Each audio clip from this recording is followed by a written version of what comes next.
Hey everybody, it's your self-proclaimed metal mogul here to tell you that heavy metal is definitely alive and well. You'll all know that the 80s scene, like a lot of you, is the benchmark for all heavy metal. Really, it's the decade when it all kicked off, and a lot of people, their tastes in metal music tend to stick around that era, and that's okay. But I have always enjoyed exploring some newer bands that are heavily inspired, obviously, by the 80s. And this is kind of a response video, really. So Darcy, Six Strings Nine Lives, he did a video in the last couple of weeks where he showed 10 of his favourite newer heavy metal bands. Now, when I say new, I mean bands that have pretty much formed this century, and some of these may well have been going for about 20 years, but bands put out albums much less frequently these days. So I think the the newest band I've got here was formed around 2016, and they've got 2 albums out. And the oldest band were probably formed 20 years ago now, but they may only have like 4 or 5 albums out themselves. But I think all these bands are worth giving a shout out to, many of which you've probably seen at me show before. I'm not shy about my love of traditional heavy metal, and I think it's great that it's still going to this day, with some bands, as I say, heavily influenced but still putting their own twist on it. And I think all of these bands sound different enough from each other to have an identity, and they don't just sound like your Judas Priest or your Iron Maiden clones. Far from it. So what I'm going to show is I've picked up 2 or 3 albums from each of the bands. I've got the first album they released, the latest album they released that I have, and my favourite album by them, if it's not one of those 2. And maybe a couple of the others I've got other little bits and pieces that I may show in as well. So a lot of albums to show, so I will jump to it. First band is from Sweden, and they were formed in 2006. Actually, before I dive into this, what I should say is I've decided not to overlap with any that Darcy showed, so there will be a link below. Go and check out his video for 10 other bands. But he did pick 4 bands, I think: Ram, Evil, Gamma Bomb, and one other that escapes me right now. Hellripper. That would have very easily made this list as well. So this is by no means a top 10 list. This is just 10 newer bands that I enjoy, that I would like to share with you, and hopefully you will check out too if you have not already. So that first band formed in Sweden in 2016. Kind of stablemates of Ram. But this is Portrait. Now, I'm going to break my rule already about showing first, last, and favourite. First Portrait album I have, but I'm not showing it because I am not recommending it. It's a self-titled album, and honestly, so Portrait kind of their influence is quite heavily Merciful Fate. But the vocalist they had on the first album, I cannot get on with at all. I just find the album a really, really hard listen. They changed their vocalist for the next album. This takes a little bit of saying. Crimen Laesae Majestatis Divinae. Trust me, that's exactly how you pronounce it. They changed the vocalist on that album, and then they changed the vocalist again for the last 3 albums: Crossroads, Burn the Witch, and their latest album that came out in 2021, At One with War.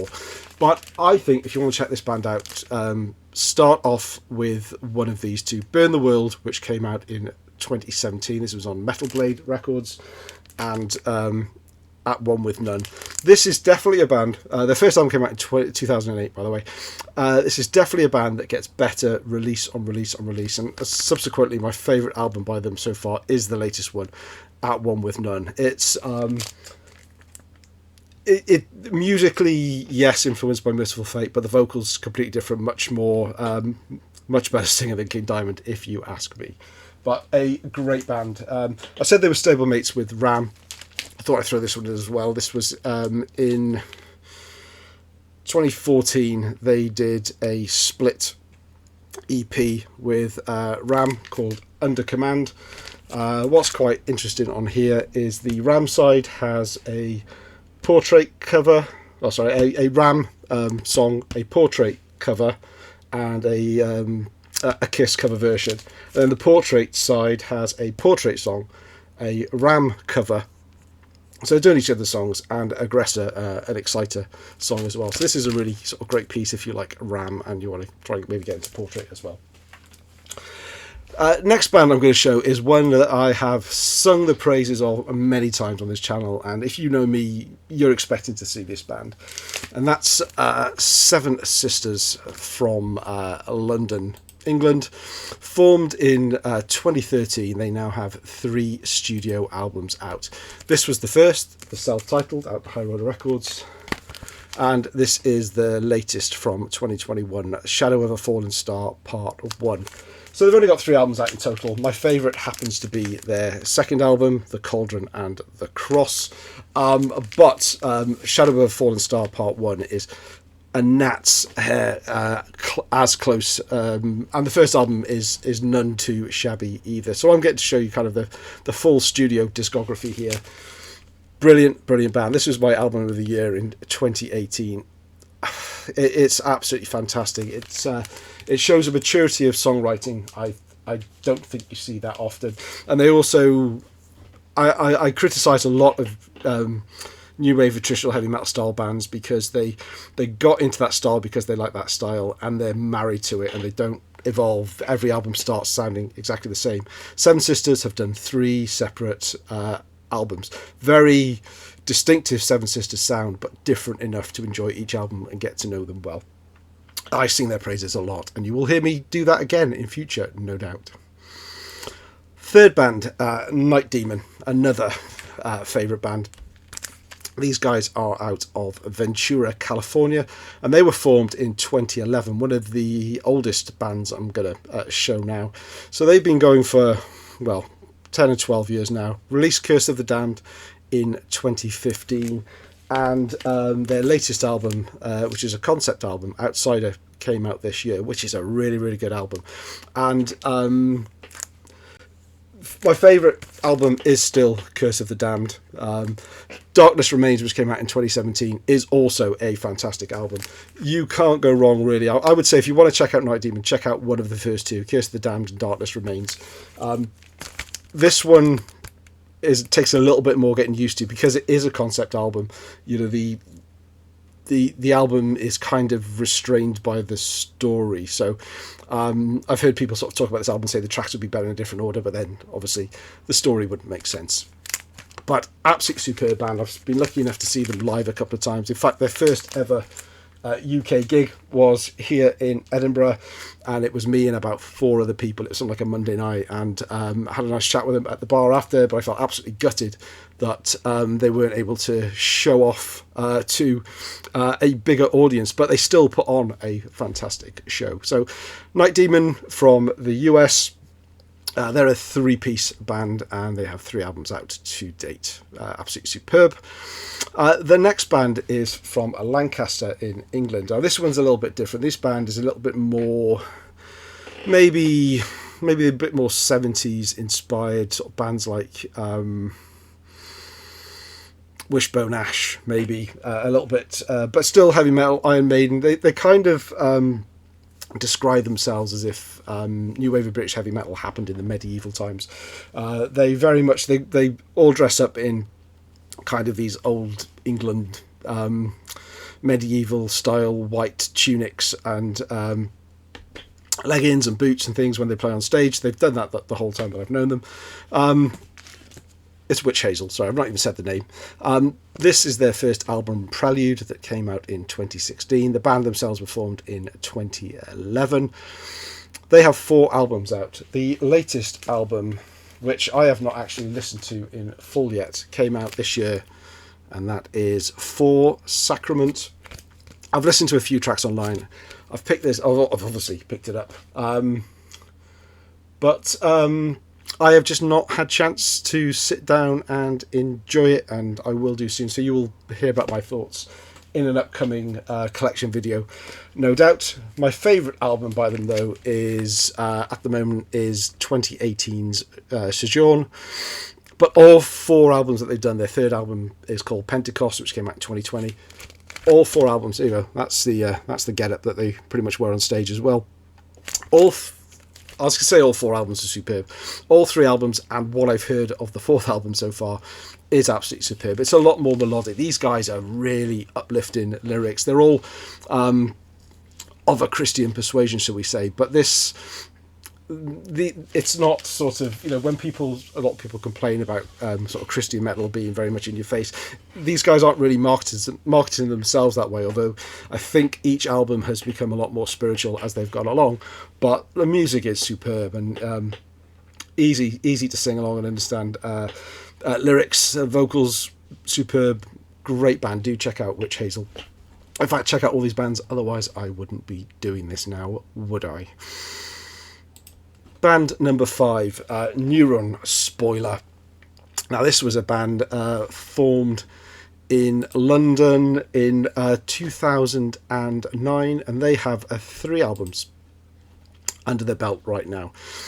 A little bit harder to get hold of. So their first album is called Emergence. It's a self-released album. I don't know, is it a CDR even? No, I think it's a proper CD. But this has never had a reissue. It was released in 2014, and if you find a copy, grab it. There are none on Discogs. There are none on eBay UK. I picked this up off, I think it was Music Magpie a few years ago. Not a sniff on there either. I got it for, I think it was about £9, but the eBay prices are averaging around, sorry, the Discogs prices are averaging about £20 for this now, because it is so difficult to find. These are more of a melodic heavy metal sound, but they've got a really good, sweet production to them. Their latest album, which I have on cassette, like the Witch Hazel, this is actually still sealed. The latest album, Spoiled for Choice, was released in 2020. It only came out on tape and CD. I've pulled the tape out now because I've got a record to show you. I've shown you a CD, so I thought, why not the tape? So I've played the CD. The CD is unsealed. It's just in the box down below. But probably should have got the CD out for better view of the artwork.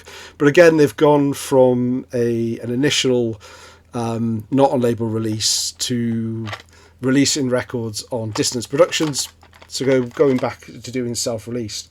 And it's interesting though that even though it's self-released, I guess that means it's self-financed or what have you. It was Flemming Rasmussen that produced this album of Metallica fame, so it's not a shoddy self-production at all. It's a really, really good album. But my favourite by them and my introduction to the band is Second Sight, which came out in 2017. In 2017, I was neck deep in all things British new wave of traditional heavy metal. I was searching everything out and lapped it all up, and this was one of the gems that I found that year. Killer artwork, absolutely fantastic album. I would thoroughly recommend you start here. This album is really easy to find. You'll find vinyl copies for £10 on YouTube. You'll find CDs sort of super cheap as well. I'm pretty sure it's probably mass produced, being on Back on Black for the vinyl and Dissonance Productions for the CD. But absolutely superb heavy metal.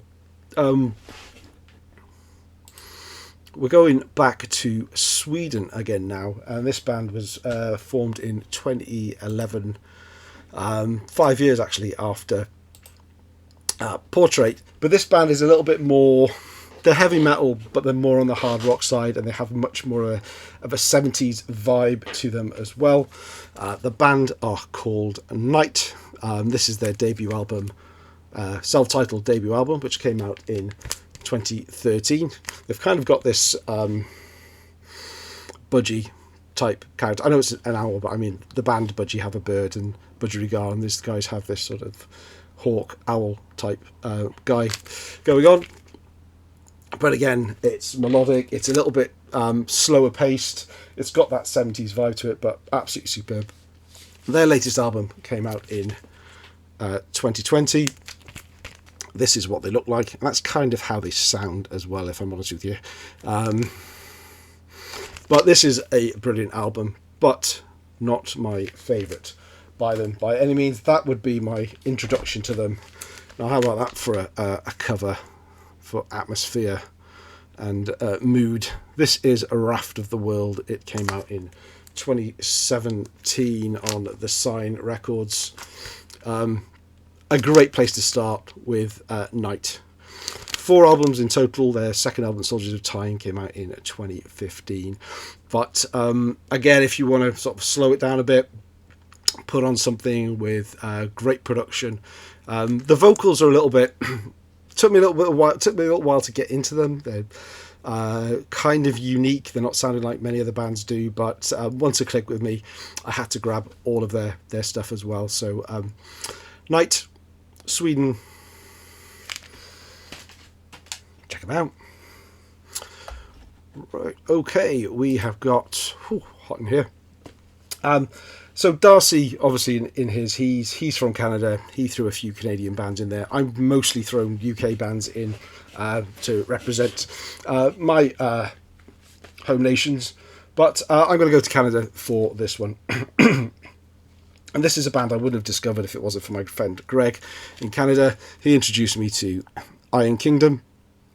I have everything. I don't actually have the latest album by them. This is another band that releases just about all their studio albums not on label, so they are really difficult to find in the UK, and if not impossible. So everything I have from them, Greg has actually kindly sent to me. This was a signed copy, I believe. You've seen them a few times live, and got this signed for me. This is Curse of the Voodoo Queen. They are from British Columbia in Canada. They have 5 full-length albums in total. As I say, I don't have the latest one yet. Hopefully I can get my hands on that at some point. But again, another 2011 band. So Curse of the Voodoo Queen, the first album. The latest one I have from 2019 is On the Hunt. And as for a favourite, my favourite album is actually... So the first record I got from these guys was their live album called Unleashed at the Kraken. I didn't actually pull that one out. I've got that one on vinyl. And that's kind of released after these two, and is made up of... It's more like an EP, but it's made up of songs from both Curse of the Voodoo Queen and Gates of Eternity, which came out in 2013.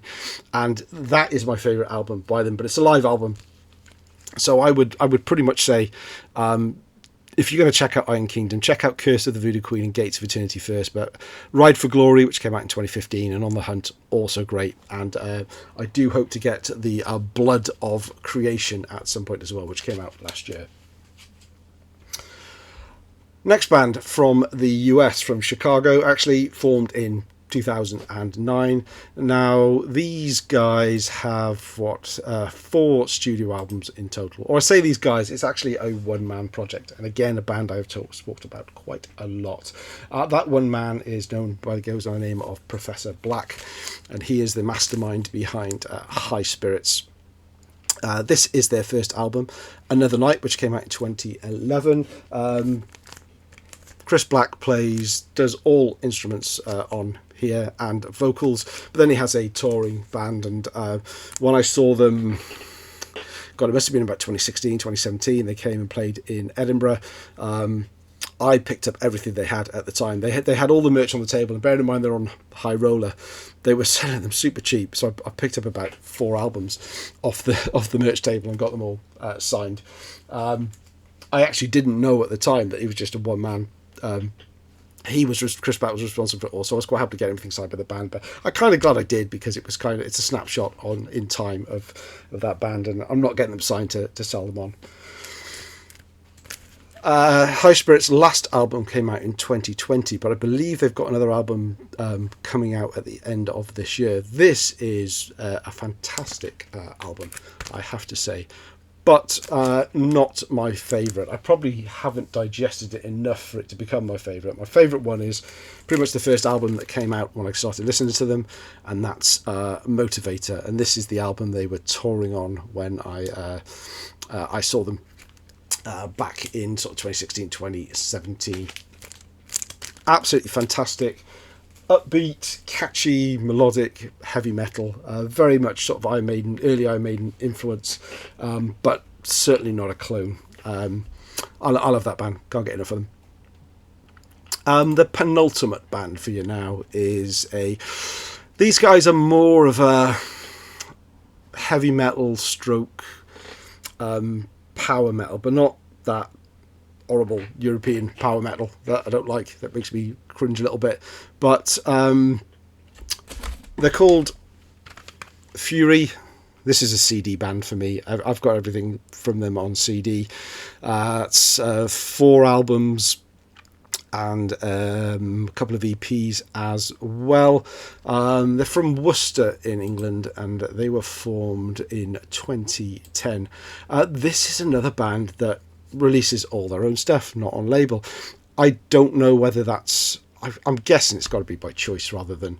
I'm sure they would have got a deal. Their production on these and their music is of such high quality. This is The Lightning Dream, which first came out in 2014, which is an excellent album. Their latest album is called Born to Sin. Again, another band that has progressed in their style over the years. This one's got much more of almost like a soulful feel to it. They've added a backing singer to the band here, and she's got a fantastic voice. I don't always know if her voice always... I mean, it's a tremendous voice, don't get me wrong, but I don't know if it always suits some of the rockier songs, but it's still a decent album. But my favourite album by them came out in 2016. Again, when I saw them live, they were touring this album. This is Lost in Space. This is just a fantastic album from start to finish. This was actually on a label, actually. I think this was on Broken Road Records. I don't know, but the last couple of albums they have released on vinyl, but everything else I've got for them is on CD, so I'm quite happy for this to be a CD band for me. But Lost in Space is the one that I would go to first. Thoroughly recommend. It's really upbeat, catchy, not too much power metal in there, but there's that heavy metal plus power metal element to it as well. Really powerful vocals that the guys got on here. Yeah, fantastic stuff. The signatures were from the two original members, or the two of the guys that were playing at the time that played on this album, but were also touring as well. I think the band has had a few different members over the years, but well worth recommending. The last band, how are we doing for time here? The last band I'm going to talk about today is, I thought I'd better represent the Scottish band. This band only has 2 albums out. They've not released anything since 2019, but they're classed as a Scottish band, but I think the guitarist Angsar is based in Germany, so it's a little bit more difficult to get together now post Brexit. But this is Midnight Force. I raved about these quite a lot when these albums came out. Not mentioned them so much since because they haven't really released anything of late. This is their first album, Dunsinane. They are a band more in the sort of the Manila Road style. The production of these, I don't know. I'm not going to say it's not fantastic, but also it just seems a little bit thin, and that may be down to I'd seen them live 4, 5, 6 times before they produced an album, and I was used to hearing the songs and knew the songs really well from having pretty much nothing on physical copies, just from going to see them live because they played locally quite a lot. So it took me a while just to tune into the production of the album. I think the guitars sound a little bit thin. Godolphin, which came out in 2019, does sound a lot better in terms of production, and maybe just because it's they knew more about what they were doing the second time around. All the songs from Midnight Force are all sort of historic metal battles, and even on their website they've got a map and stuff that you can go and you can read about the battles and you can read about the story. Their lyrics, they've got a hell of a lot of research in them, and I think it's absolutely fantastic songwriting. They're a very much different band from the other ones I've shown you so far. Kind of feel a lot more of a DIY approach to them. The vocals as well, I've heard a lot of people say that that's the weak point. They are certainly unique. The guy's name is John Gunn. Certainly unique, but I think really suit the band and their music. And he can do that really high falsetto vocals as well. As they've only got 2 albums out, my favourite would be... I like you both. I'm not going to pick between them. But the first thing that I did get from them was this EP called Restless Blade. It was a 5-track EP, including their self-titled song, which I don't think they even play anymore. This sounds really raw. They've re-released it a couple of times, actually. We've got re-released in 2017. That came out originally in 2016, their first thing, as a tape on a red shell. And then it had more of an official release on Iron Shield Records, which released their second album. And they'd added on a couple of bonus tracks as well. Or in fact, a few re-recordings by the looks of it from the Dunsinane sessions that they put together before the first album. So they're a band I've invested in. I have seen them that many times and tried to buy something off the merch table that I have the vinyl, CD and tapes of all the releases. I can't wait to see them again. I've not actually seen them since before lockdown, so they've not done many gigs near me, but the ones they have done I haven't been able to make, so really hoping to see them again pretty soon. So there we have it. That's my 10 newer metal bands from the last 20 years or so, just to show you that heavy metal is still alive. Let me know your favourites from these. Let me know bands that you were maybe expecting me to show that I haven't. I have plenty more. I could do another follow-up to this one if you're interested. Let me know in the comments. Let's talk metal, and I will catch up with you again very soon. Thanks for watching.